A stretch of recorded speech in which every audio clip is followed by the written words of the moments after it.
Running an ultramarathon isn't like running any other race. It's a leg-thrashing trail to self-enlightenment. And how one fuels the body before and during the race is as important as a training program. A person needs to consider his nutrition on a daily basis, especially if he's gearing up for a long endurance event like an ultramarathon or even a marathon. Nutrition plays a very critical role, especially during the training phase.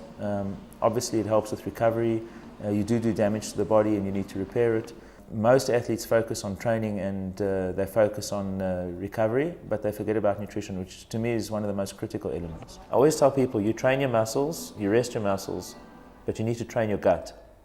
And by training your gut, I mean you need to eat correctly, and that's very important. Everybody's different, and so each runner must decide what works for them. And the best way to figure this out is by trying it out during your training program. A very critical element as well when it comes to the actual race day, and this is something that a lot of people also forget and neglect, is a pre-race meal.